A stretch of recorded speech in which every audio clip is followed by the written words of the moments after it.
Hi guys, welcome back to Filmy Fool. Today I'm going to be reviewing a book for a change. It's been a while since I've talked about a book. It's actually been a while since I finished a book. This one that I finally started and finished in the new year is the fourth book in the Thursday Murder Club series. This one's called The Last Devil to Die by Richard Osman.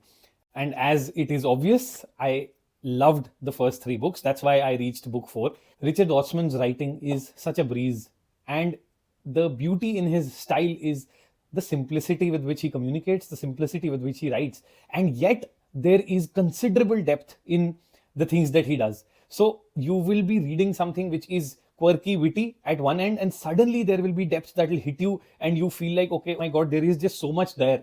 And that's how he deals with his characters as well. I'm going to get into that now. For those of you who do not know, Thursday Murder Club is a mystery thriller series, interestingly based on four retired individuals, two men, two women, who are all living in a retired facility. One of them happens to be an ex-spy, which is never really revealed exactly what she is. The second one has been a nurse who's a very warm and fuzzy, baking cakes kind of a lady. The third one and the fourth one, both guys are finicky in their own right. One of them has OCD. So this interesting bunch of people come together to solve murders. This is book four. In this case, there is a mystery that is being solved, but this one hits very close to home because this one's of a character that was introduced in one of the books previously. I think The Bullet That Missed. Kuldesh Sharma.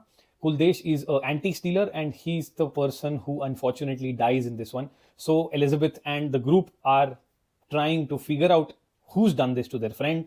And with all of this going on, there are considerable number of personal subplots going on. So you've got these four main characters, but you also have two or three very interesting support characters who are a delight. Usually in the first three books, there's very little that is being told about the lives, the personal lives of these four individuals. There's very little. There is some bit about a person's daughter, Joyce's daughter, the fuzzy lady that I was talking about, the one who bakes, loves baking and loves hosting people. Her daughter, somebody's son who's a celebrity, who used to be a boxer. Not so much about Elizabeth.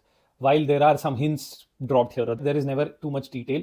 And also not really about her personal life in the sense how her relationship with her husband is. In this book, we finally get a deep dive into their relationship, into what's going on, and eventually that is one of the main plot points that moves through the book. It's a hard one to read. I was very emotional reading this. If you've read the first three and you're attached to the characters, this one's going to be very difficult to digest.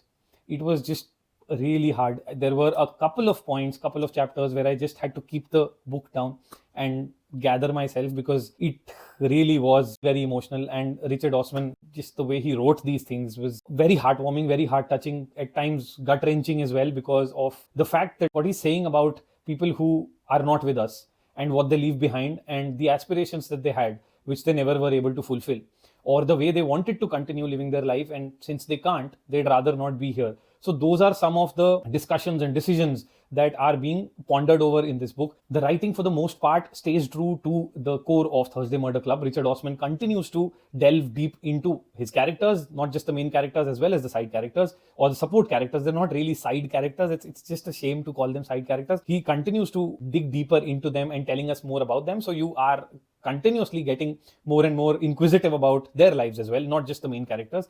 At the same time, there is a mystery that's unfolding, and you really want to understand all the knots that are intertwined here. This is one of those where there are a few knots to untangle. It does take a while for you to understand the dynamics between different people and different individuals whose interests are being spoken of. Hence, overall, this was very interesting. I loved how it was written. I loved the mystery. I loved Joyce in this one. I thought she was just so good. This one is for her. This book is her all along. And yes, a special mention for Elizabeth. Those two really did take my heart away here. And Richard Osman, thank you for doing this. Thank you for writing this series. It's beautiful to read. Highly recommend trying out Thursday Murder Club if you're looking for a breezy murder mystery, which is a rare combination to have because it is equal parts funny, equal parts mysterious, and not really too gory or too serious. So this is really right up your alley if you like something like that, if you like the combination that I described. There are very few things out there which fit the bill. So I would definitely recommend Thursday Murder Club, and book 4, The Last Devil to Die, is definitely something that you should be getting on to. You read book 1, 2, 3, and then finally 4. I loved it. Loved the emotional angles, loved the mystery, loved the character development. Overall, a fantastic read that I would highly recommend all of you to get into. If you've read it, let me know what you thought. If you haven't, I would definitely ask you to check it out. Let me know what you think. This is me, Filmy Fool, signing off. Thank you for watching. Like, share, and subscribe. Catch you in the next one.